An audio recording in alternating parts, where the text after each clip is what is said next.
Hi everyone, so here we go for the perfect tense of irregular verbs. This video is called Perfect Part 2 and it is, as I said, about irregular verbs. There will be another video called Perfect Part 3 that will be about a different kind of irregularities that will be for the verbs that I call Dr. and Mrs. Vandertrump. So brace yourself because once again there's quite a few exceptions in the perfect tense, but just bear in mind that the rule I'm about to explain is only for the verbs I will refer to as irregulars. So, what exactly is irregular in those verbs? You should have seen the video about the regular verbs, so if you haven't, please have a look before you start the irregulars, otherwise it will all be confusing. So, for the irregular verbs, we keep that part, so it's not completely random. We start exactly the same as we did for the regular verbs. So this part we will keep. The part that will be irregular, it's the past participle. So the part where you don't follow the rule anymore, it's this. So when I talk about irregular verbs, please forget the rule that says that ER verbs will end in E accent, etc., etc. That does not apply anymore. So, the rule for irregular verbs is exactly what I just said. So, a few verbs will have an irregular past participle. So, here's a list of common verbs that will be in that list. So, to drink, to do, to read, to take, to see, to receive.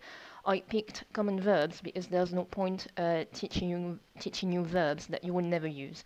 So, if we look at those verbs, like I said, they will keep that part exactly like the regular verbs. So they will keep the subject pronoun and the auxiliary to have in the present tense. So here it is. What will change is what comes after. So if we pick the first example, to drink, boire, if I were to follow my normal rule for regular verbs, I would take off that RE and instead I would put a U. But I don't do that because if I try to pronounce the word B-O-I-U, I don't know how on earth I'm supposed to pronounce that, but that just doesn't work in French. So that's why we don't follow that rule. Therefore, the past participle, so that bit that comes here, for the verb to drink, it's bu. So if you want to say I drank or I have drunk, you just say j'ai bu. And that past participle will stay the same, no matter if you talk about I, you, he, she, we, it doesn't matter. This stays the same. For the verb faire, again, you don't take off the RE and put something else, well, you will put something else instead, but not following the regular pattern. The past participle for that verb is fait. So if you want to say you did or you have done, you just say tu as fait. By the way, obviously, we're still in the perfect tense, so the translation doesn't change. We still use it to refer to the past, and that works like for the regular verbs. I hope I make sense. For the verb to read, lire, once again, don't follow the rule. The past participle for to read is lu. If you want to say he read or he has read, it's il a lu. The verb to take, which is quite common, really, and you want to remember this one because quite a few students tend to write prendu. They take off the RE and they put a U instead, and it sounds really funny for a French ear, so please don't do that. The past participle for this one is pris. So if you want to say we took or we have taken, you just say nous avons pris.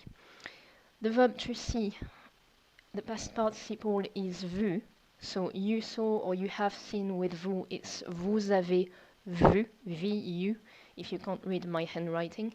And the last one, to receive, it's ils ont reçu, with the cedilla, please, and that will mean they received or they have received.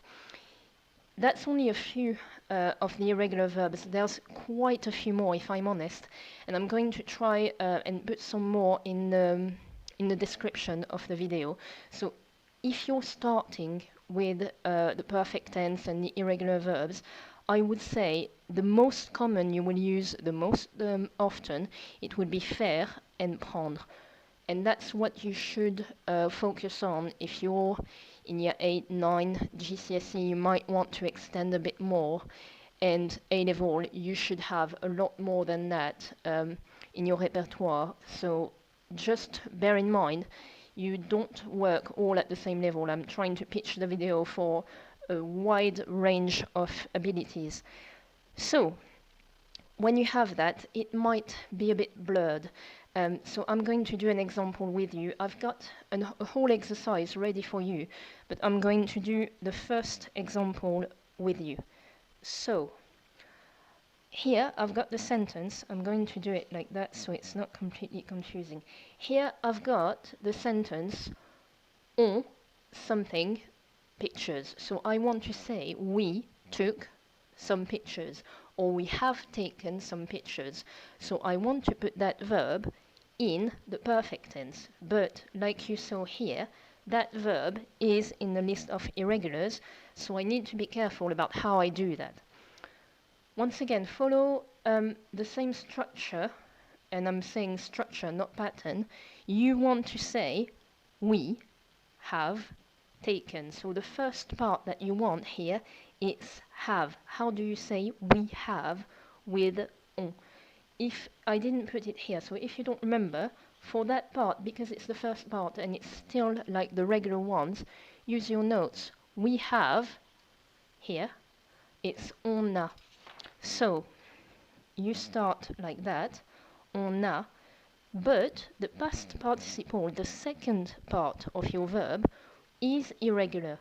And you see here that for prendre, it is pris.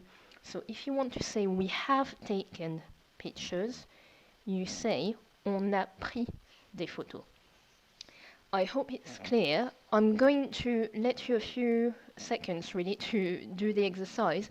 So pause the video, take your time, and I mark in 5 seconds.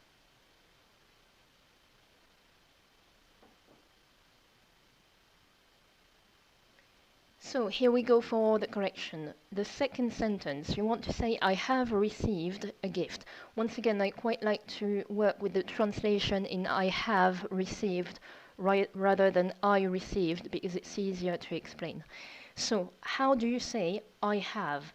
That's j'ai. And then you want to say received.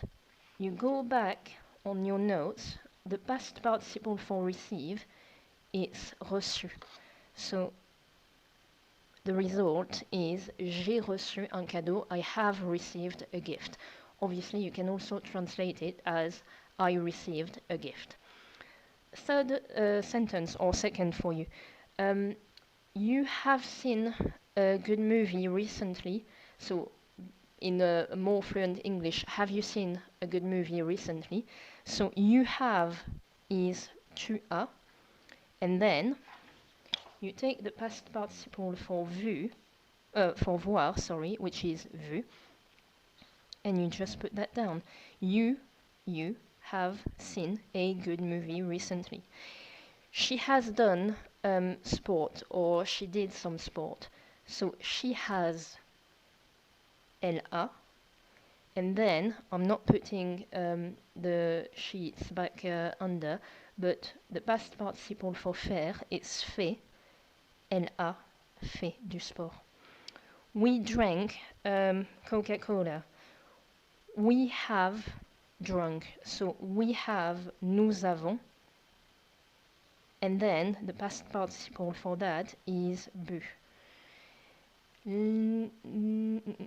Vous avez, well, there you go. I'm going for it without explaining, sorry.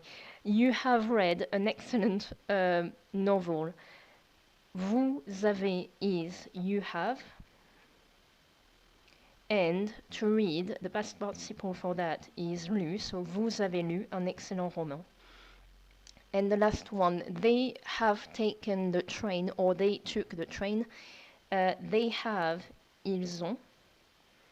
and taken. The past participle in French for that is, once again, please don't put pendu, it sounds awful, sorry. I've got to be honest, the past participle is pris, so ils ont pris le train, they took the train. There you go, so that's for, once again, the irregular verbs. I will do another video about Dr. and Mrs. Van der Trump, and that will be a bit different. But for now, here we go for the irregular verbs. I hope that was all clear. Thanks for watching the video. See you later, guys.